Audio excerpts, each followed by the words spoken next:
On the morning of the 16th of December, 2024, a car was found abandoned on the side of Interstate 140 in Tennessee.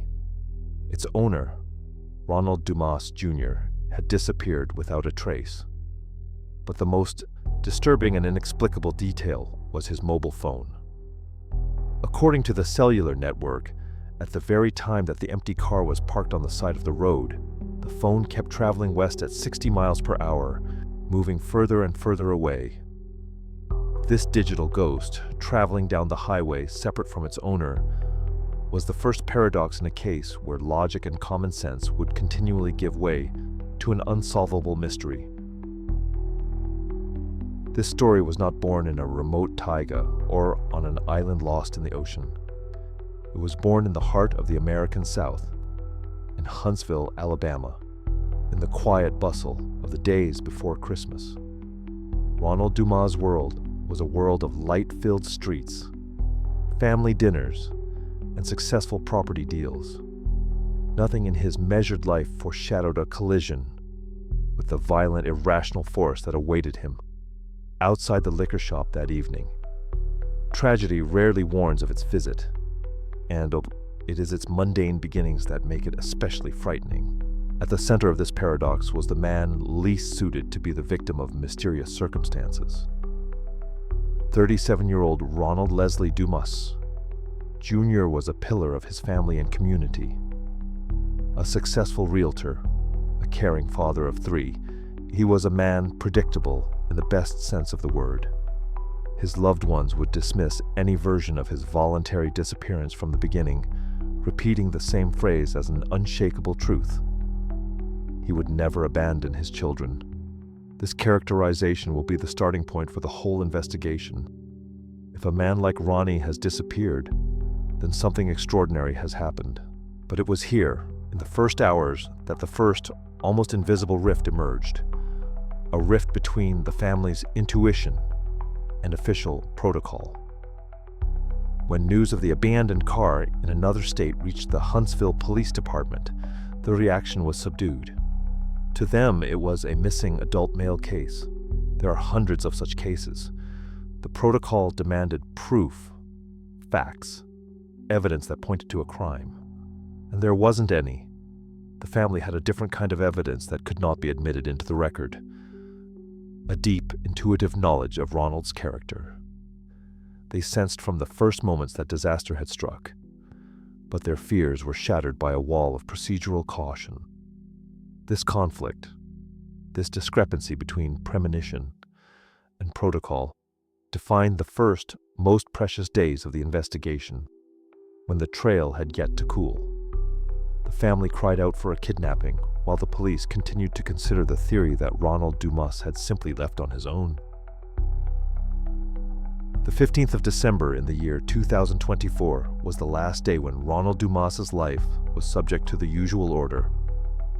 The events of that day, reconstructed minute by minute, seemed so ordinary that their subsequent tragic ending looks even more monstrous. He spent the day with his eldest son Kai. They went shopping, bought clothes, talked about trifles. Around 8 o'clock in the evening, Ronald took his son home to his mother, Shekaria Samples. It was the last time the son saw his father. Around 10 o'clock in the evening, Shekaria phoned Ronald. A short, non-committal conversation to thank him for shopping. She recalled later that voices could be heard in the background, which meant he wasn't alone or at home. It was their last conversation. At the same time, his friend Chris Godsey was waiting for him at Dave and Buster's bar, where they had agreed to meet. But the seat at the table next to Chris remained empty. Ronald didn't show up or call to cancel, which was totally unlike him. His plans for the evening had been disrupted by someone or something that none of his loved ones suspected. The last documentary evidence of his former life was a silent CCTV recording. On the 15th of December, shortly before 11:30 in the evening, Ronald left a liquor shop on University Drive in the company of 2 women. The police report would later dryly record a key detail. Dumas did not appear to be under stress. That deceptive calm, frozen in grainy footage, was the last thing the camera lens saw. Hours later, his car would pull over on the side of the road in another state, and his phone would continue its ghostly journey west, taking all the answers with it. But it is on this footage, which police initially deemed of little significance, that a private investigator hired by the family would later discern something more. A detail that will make investigators realize they are not dealing with a simple disappearance, but with a cold, calculated, and pre-planned conspiracy. The trigger that set off the chain of irreversible events went off, silently and mundanely, as a true catastrophe should. On the morning of the 16th of December, 2024, a Tennessee Highway Patrol officer found a black Hyundai Palisade parked on the side of mile 133 of Interstate I-40. It was routine for the patrol officer, an abandoned vehicle obstructing traffic. He performed a standard inspection. No one inside, no signs of forced entry or struggle. Personal belongings seemed to be in place. The car was towed to an impound lot in Camden, Tennessee. There was no mention of a crime in the initial report. It was just an obstruction in the road. News of the car reached the Dumas family, and in that moment, their world split. For them, this was not just an abandoned car. It was a flare, a cry for help. The place where the car was found was nearly 2 hours from Huntsville, in a state completely foreign to Ronald. He had never mentioned plans to travel to Tennessee. The family began calling hospitals, morgues, police stations. All they heard in response was silence and polite sympathy. On the 17th of December, unable to bear the unknown any longer, they officially reported Ronald Dumas missing to the Huntsville Police Department. It was at this point that the usual traffic procedure began to slowly, too slowly, turn into an investigation. It was then that the investigators, after requesting data on the location of Ronald's mobile phone, were confronted with the first fact that could not be explained logically. The data showed that at 6 hours and 8 minutes on the morning of the 16th of December, the phone was traveling west on I-40, passing the very spot where his car was later found. It continued to move at the speed of the car, while the car itself was already standing empty on the side of the road. This digital footprint, severed from its physical carrier, was the first irrefutable evidence that a third party was involved. The person whose car broke down stays by his side. Ronald Dumas's phone continued on its journey without him. It was no longer a question of whether it had gone off on its own. The question was who and in what car was taking him, or at least his phone, further and further west. While the official investigation moved with bureaucratic slowness, the family, driven by desperation and a deep knowledge of their loved one, sprang into action. They felt that the police were missing something important. On the 29th of December, gathering a posse of more than 45 volunteers, they returned to the same spot at mile 133 of I-40. The police had already examined the car, but the family wanted to examine the ground, the curb, every inch of space where Ronnie's car had last been. They scoured the cold, frozen ground, peering into the dry grass and gravel. And it was there, during this desperate, intuitive search, that they found what the professionals had missed.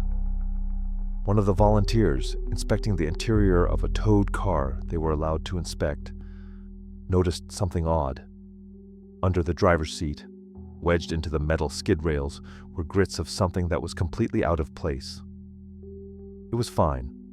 Almost white river sand and a few tiny, perfectly water-sanded, multicolored glasses.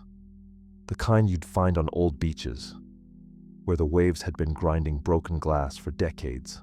This finding wasn't just strange, it was impossible. The forensic experts to whom the family later gave the samples confirmed their worst fears. The similar composition of the sand and the characteristic shape of the glass beads were completely atypical of Tennessee or Alabama soil. Geological examinations showed that the nearest places where similar soil could be found were hundreds of miles away in completely different regions of the country. This meant one thing. Before the Hyundai Palisade was abandoned on I-40, it had been somewhere else, someplace unknown, next to a river or lake that no one knew about. That handful of sand was the first piece of physical evidence screaming that the official geography of this case was a lie. Ronald Dumas's true route was far more complicated and terrifying than just a straight line down an interstate highway. The sand find was a moment of bitter confirmation for the family. Their intuition, their certainty that the police were not seeing the whole picture, gained physical proof. Shakaria Samples and Talia Berryhill, the mothers of Ronald's children, began to demand active police action with renewed vigor. Their frustration and anger were palpable. In interviews with local channels, they bluntly stated that they were not being taken seriously. They felt that because Ronald was an adult African-American male, the investigation from the beginning leaned toward the easiest and most convenient version.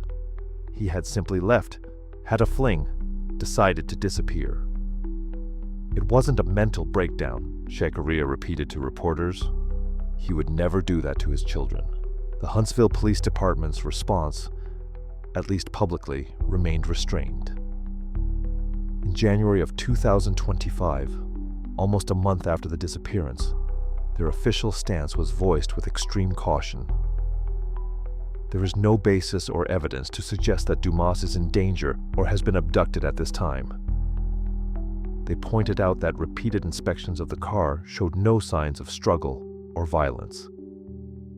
This dissonance between the panic of the family, who had already found impossible evidence, and the cold calm of the officials created an unbearable tension.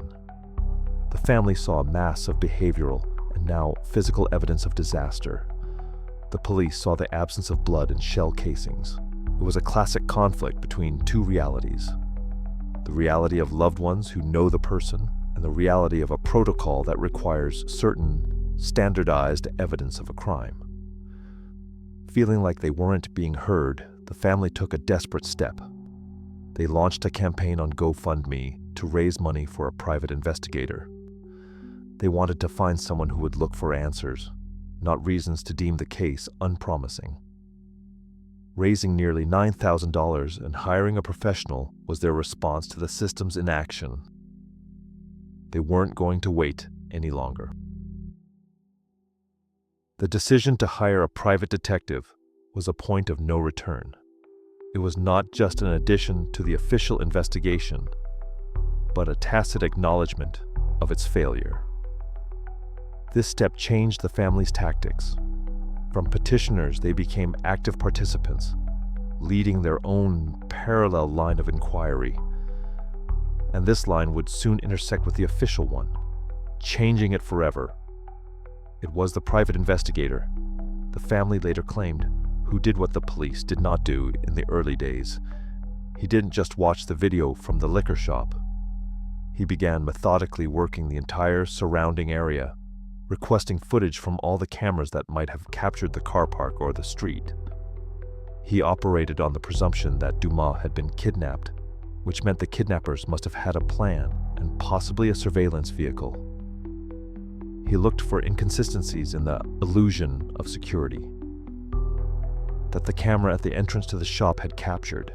The work of a private investigator has put enormous pressure on the Huntsville Police Department. The family's claims on social media and in the press that the professional they hired was finding evidence that the police could have found if they were looking were battering the department's reputation. And when the detective brought investigators his first report, they had to react. Because what he found wasn't just circumstantial evidence. It was direct evidence of surveillance. Proof that Ronald Dumas was not just a random victim that night, but a pre-selected target.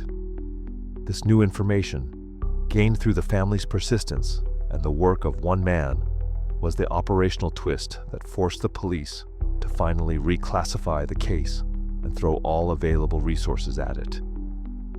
The inertia of the investigation was broken. Pressure from the family and the work of a private investigator set the flywheel of the official investigation spinning with renewed vigor. When the Huntsville Police Department investigators received the detectives' findings, they were forced to admit that the original theory of a voluntary disappearance no longer held water. They faced an impasse, and the only way out was a complete re-evaluation of all available evidence. The adaptation phase had begun. Instead of waiting for new evidence, they decided to go after the circumstantial ones, the ones that had previously seemed insignificant to them. The first thing they did was to re-examine the video from the liquor shop from a different angle. But now, they were interested in more than just the main camera footage. They requested data from every possible source within a block radius. ATM cameras, shops, warehouses. It was the painstaking routine work of looking for a needle in a haystack. Hours of blurry, grainy footage of dozens of meaningless cars and passers-by. But it was this methodology, dictated by desperation and new input from the private investigator, that brought results. On the footage from the loading zone camera of the warehouse across the street from the liquor shop, they finally saw what the detective was talking about. The quality was terrible, but the gist was clear. As Ronald Dumas, in the company of two women, was leaving the shop, an unremarkable dark sedan was parked on the opposite side of the street. It wasn't parked. It just stood there, with its parking lights on, as if waiting for someone. As soon as Dumas's Hyundai pulled away from the car park, the sedan slowly, without haste, moved off and followed, keeping its distance. It was a shadow, a professional cold stalking. This fact was the missing link that turned a set of strange circumstances into a slender, sinister picture of a pre-planned crime. The operational tactics of the investigation immediately changed. Now they weren't looking for a missing person. They were looking for a group of professional kidnappers. This improvisation, born out of a deadlock, generated a new chain of evidence. Investigators began working not only on the identities of the women in the video, but on all their acquaintances, all their connections, all their contacts. They pulled up archives, checking similar crimes in neighboring states. The investigation was no longer localized. It began to spread, covering new territories and new, as yet unnamed figures. On the 7th of February, 2025, almost 2 months after the disappearance, the Huntsville Police Department made the official announcement the family had been waiting for. They announced that they had received critical new evidence and would reclassify the case from a missing person investigation to an active abduction investigation. The announcement was a full and unequivocal confirmation of the family's fears, but it also meant that there was less and less hope of finding Ronald alive. The reclassification of the case opened access to resources that were previously out of the question. Federal agencies immediately became involved in the investigation: the FBI and the U.S. Marshals Service.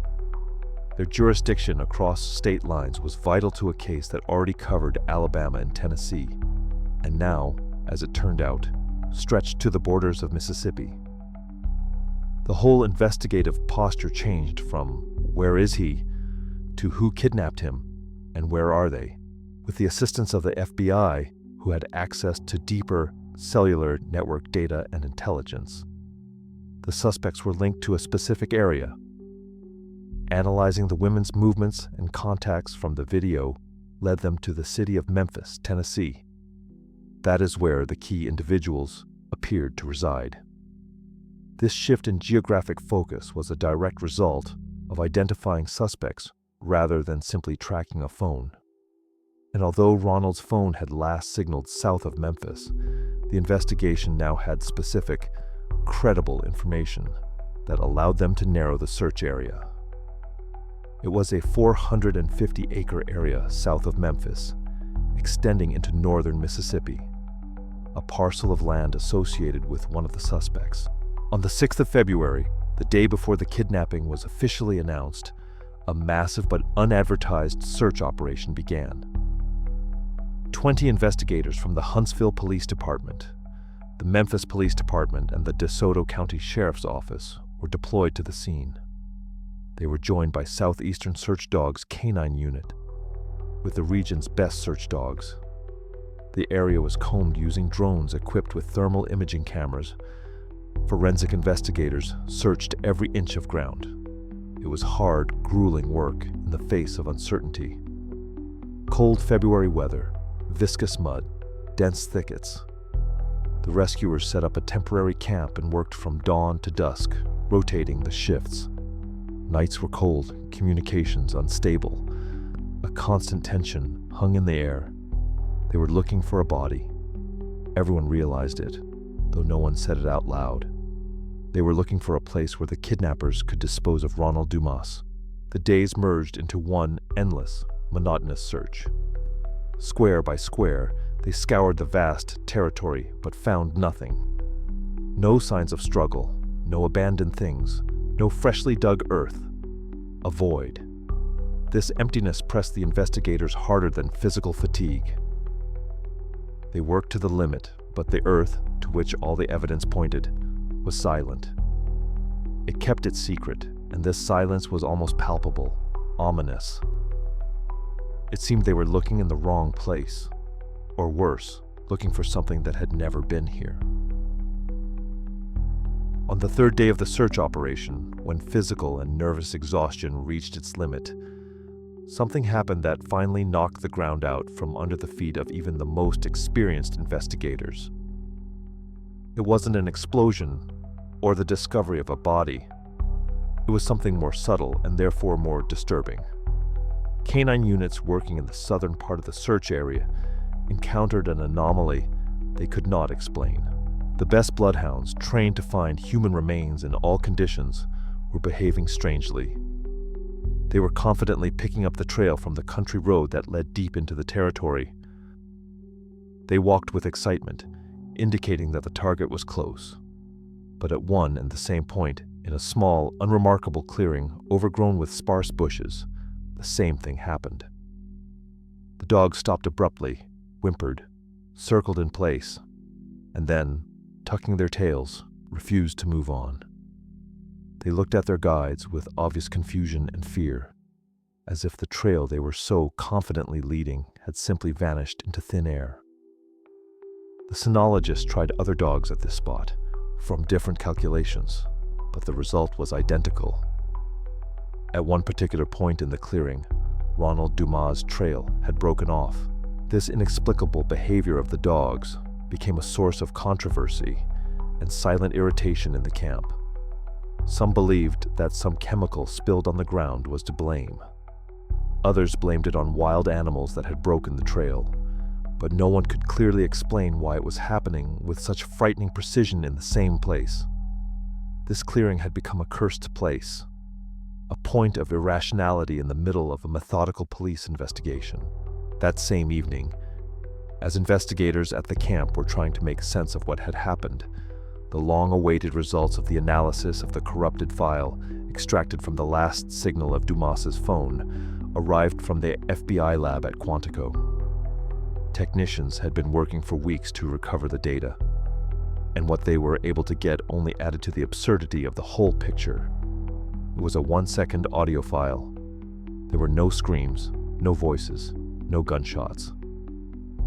All that could be heard on it was a steady, monotonous, low-pitched hum, a sound like the operation of a massive industrial ventilation system or a huge refrigeration unit. This inhuman, mechanical sound was the last thing Ronald's phone recorded before going silent forever. Now the investigation had two unsolvable mysteries: a trail that dropped off into nowhere, and a sound from nowhere. The facts didn't add up, and it was harder on the psyche than any physical threat. The psychological impasse of the investigation on the ground forced the task force leadership to shift focus. If the physical world wasn't providing answers, then they needed to return to the digital and human world. The search on the ground was curtailed, and all efforts were thrown into working out the identified suspects. And it was here, during the interrogations and analyses of their communications, that a new, decisive turning point occurred. Investigators traced the connections of the women at the liquor shop to two key individuals: 32-year-old Quintarius White and 27-year-old Kira Clark, both from Memphis. An examination of their backgrounds shocked even seasoned detectives. Just months before Dumas disappeared, in February 2024, they had been charged in another mother and child abduction case where the woman was allegedly forced into the sex trade. These were not amateurs, but experienced violent and dangerous criminals. A new point of leverage emerged when investigators gained access to the correspondence between White and Clark on the night of the kidnapping. The text messages they exchanged revealed the chilling anatomy of the conspiracy. In one message, White informed Clark that their victim, Ronald Dumas, had $7,000 in his bank account. Clark's response was not just an instruction, but an order to torture. From a distance, she directed the process in detail, suggesting that White stretch Dumas and pull his teeth out with pliers to gain access to his phone and banking applications. This correspondence was the irrefutable evidence that had been sorely lacking. It not only revealed the motive, a trivial robbery, albeit committed with inhuman cruelty, but also explained the role of each participant. Clark was the think tank, the remote organizer who ran the operation. White and others were the executors on the ground. The women in the liquor shop, it turned out, were the bait who offered Dumas a 2-for-1 deal. He was lured into a trap. These reports gave the investigation a new objective, not just to find the kidnappers, but to prove the existence of an organized criminal group. The investigation was given a new, powerful impetus. Now they had names, motive, and proof. There was only one question, the most important one, which even these horrifying text messages could not answer. Where was Ronald Dumas's body? February of 2025 brought cold winds and a heavy, oppressive certainty. After the investigation gained access to the text messages between the kidnappers, the hope of finding Ronald Dumas alive had all but faded. The appalling ferocity with which his fate was discussed left no room for illusions. For the Dumas family, the focus of their desperate struggle had shifted. They were no longer looking for salvation for their loved one. They were seeking justice for him and answers for themselves. Their initial plea, "Find him," was replaced by another, more somber one, "Tell us where he is." As police and federal marshals launched a full-scale hunt for the 5 prime suspects that spanned several states, the family began their own campaign, no longer to find, but to draw attention to the case. They realized that without public pressure, the case could drown in paperwork, and the suspects could disappear into the vast country. The reward for information, which started at a modest $2,500, was increased first to $7,500 and then to $10,000. It was a desperate attempt to break through the wall of silence they were sure surrounded the kidnappers. Their efforts became more targeted and strategic. The family announced the placement of billboards in the Memphis, Tennessee area. It was a direct challenge thrown into the heart of enemy territory, for this was the hometown of key suspects.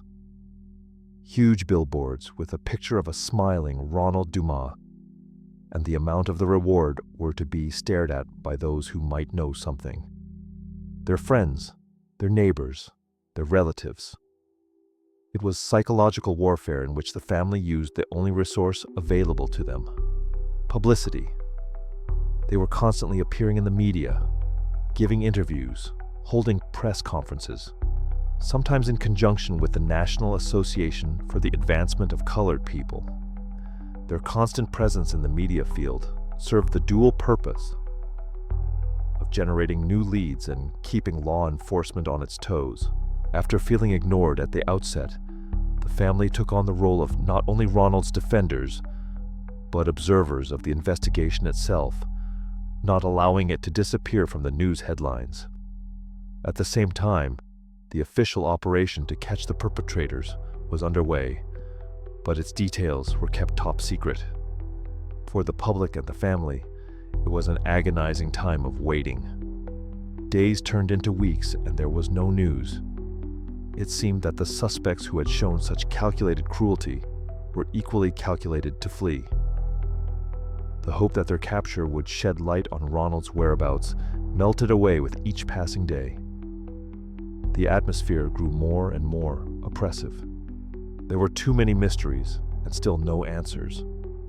The society, which at first actively followed the developments, began to tire. The story risked turning into another unsolved case, another card in the police file. The breakthrough came when it was almost no longer expected.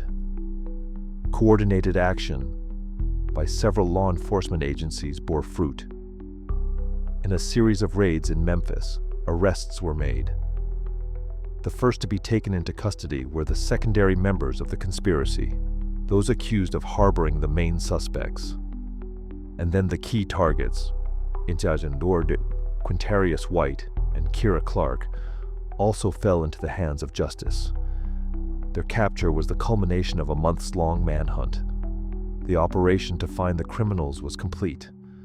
But for the Dumas family, it was only the beginning of a new, most agonizing phase. The trials that would finally reveal the truth about Ronald's fate. The denouement, however, was incomplete and shocking.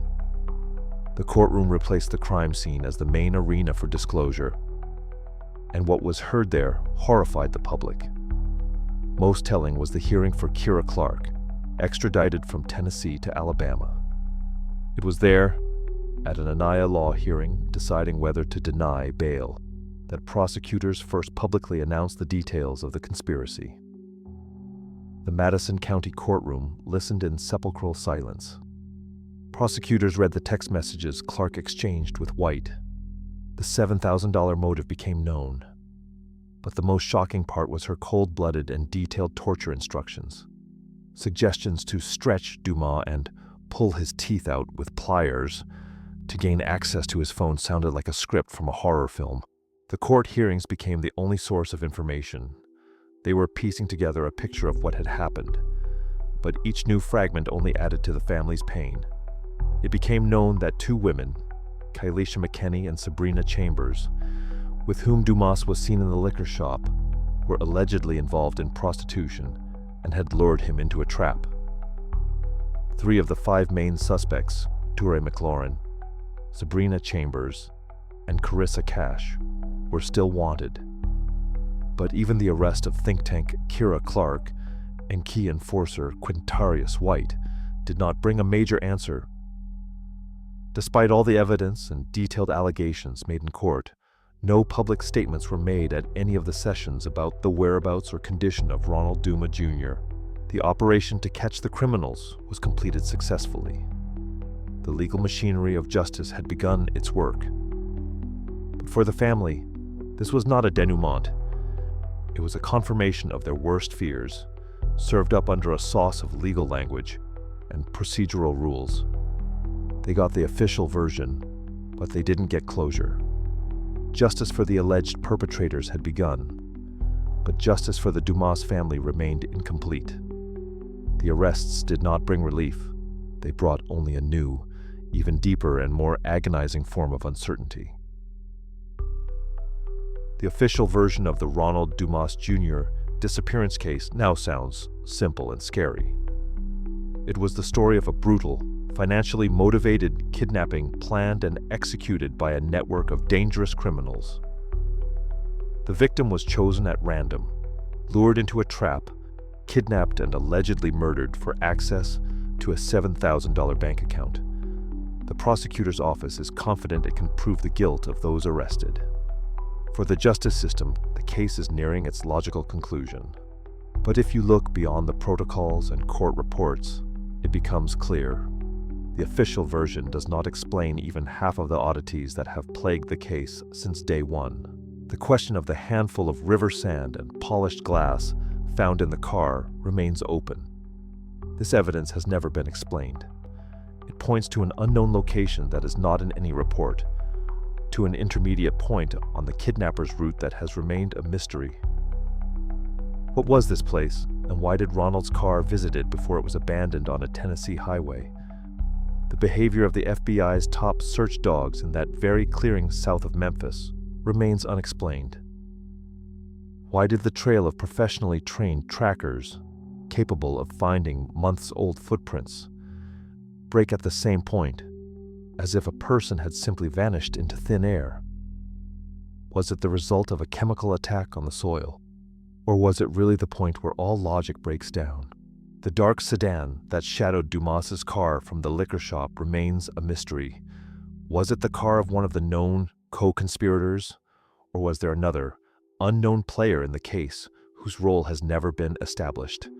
And finally, the most important mystery.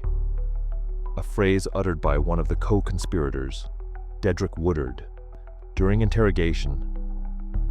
"You don't understand. He wasn't who they thought he was." This phrase calls into question the very basis of the official version, the randomness of the choice of the victim. Was this kidnapping a monstrous mistake? Or was there really some hidden side to Ronald Dumas's life that even his closest people didn't know about, and that made him a target? That question remained unanswered. Woodard fell silent and did not say another word. The case of Ronald Dumas Jr. is a prime example of how modern investigations are turning into analyses of digital traces and the courtroom into a primary source of information. But it also shows the limits of these methods. Despite the arrests, despite the recovered text messages and geolocation data, the central question remains.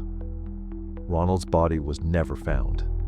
His children never got the opportunity to say goodbye to their father. And the community never learned what really happened on that cold December evening.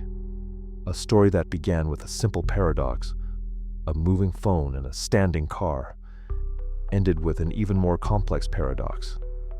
The perpetrators have been found, but the crime has not been fully solved. And until the ultimate question about Ronald's fate is answered, justice in this story will remain incomplete, and the shadow of doubt will remain on the official version, reminding us that sometimes facts raise more questions than answers.